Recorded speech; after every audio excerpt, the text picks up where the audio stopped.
പാലക്കാട് വാളയാറിൽ ആൾക്കൂട്ടാക്രമണത്തിൽ കൊല്ലപ്പെട്ട റാം നാരായൺ ബഘേലിന്റെ മൃതദേഹം ഏറ്റെടുക്കാതെ കുടുംബം 25 ലക്ഷം രൂപ നഷ്ടപരിഹാരം നൽകിയാൽ മാത്രമേ മൃതദേഹം ഏറ്റെടുക്കൂ എന്നാണ് കുടുംബത്തിന്റെ നിലപാട്.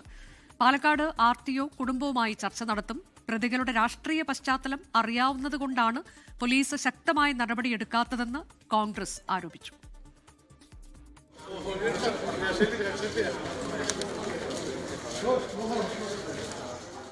തൃശൂർ മെഡിക്കൽ കോളേജ് ആശുപത്രിയിലെത്തി രാംനാരായണൻ ബഘേലിന്റെ മൃതദേഹം കണ്ട് വിങ്ങിപ്പൊട്ടിയ കുടുംബാംഗങ്ങളെ ആശ്വസിപ്പിക്കാൻ ബന്ധുക്കളും ആക്ഷൻ കൗൺസിൽ പ്രവർത്തകരും പ്രയാസപ്പെട്ടു. കുടുംബത്തിന്റെ അത്താണിയായിരുന്ന രാംനാരായണന്റെ മരണം 2 കുഞ്ഞുങ്ങളെയും തന്നെയും അനാഥമാക്കിയെന്ന് ഭാര്യ ലളിത. मेरे छोटे छोटे बच्चे, हम लोग गरीब आदमी हैं, हमें न्याय चाहिए. जब तक हमें न्याय नहीं मिलेगा तब तक हम यहीं रहेंगे. 25 ലക്ഷം രൂപ നഷ്ടപരിഹാരം നൽകണമെന്നാണ് കുടുംബത്തിന്റെ ആവശ്യം. ആൾക്കൂട്ട കൊലപാതകത്തിനുള്ള വകുപ്പ് ഉൾപ്പെടെ ചേർത്ത് കേസ് ശക്തിപ്പെടുത്തണം. തങ്ങൾ ഛത്തീസ്ഗഡിലെ ദളിത് സമുദായ അംഗങ്ങളാണെന്നും SC/ST പീഡന നിരോധന നിയമപ്രകാരം കേസെടുക്കണമെന്നും കുടുംബം പറഞ്ഞു.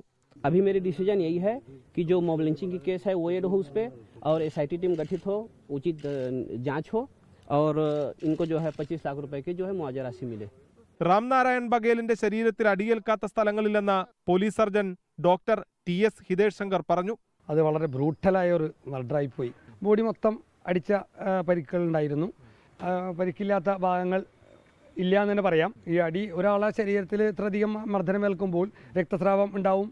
അത് തന്നെയാണ് മരണകാരണം. പ്രത്യേക അന്വേഷണ സംഘത്തെ പ്രഖ്യാപിക്കണമെന്ന് കോൺഗ്രസും ആവശ്യപ്പെട്ടു. അതിനകത്ത് മുഖം നോക്കേണ്ട കാര്യമില്ല, ആരാലും നോക്കേണ്ട കാര്യമില്ല. അവരെ ഗവൺമെന്റ് ഗൗരവമൂലം കണക്കാക്കി പിടിച്ച് ശിക്ഷിക്കണം. ഇത് ആവർത്തിക്കാൻ പാടില്ല.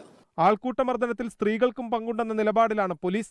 ആക്രമണത്തിൽ 15ഓളം പേർ പങ്കെടുത്തിട്ടുണ്ടെന്നാണ് പോലീസിന്റെ നിഗമനം. 24 തൃശൂർ. ലോകത്തെവിടെയായാലും ഏത് സമയത്തും 24 വാർത്തകളും ഓഗ്മെന്റഡ് റിയാലിറ്റി പാക്കേജുകളും എക്സ്പ്ലെയിനറുകളും വിശദമായി കാണാൻ ഞങ്ങളുടെ YouTube ചാനൽ നിങ്ങൾക്ക് സബ്സ്ക്രൈബ് ചെയ്യാം.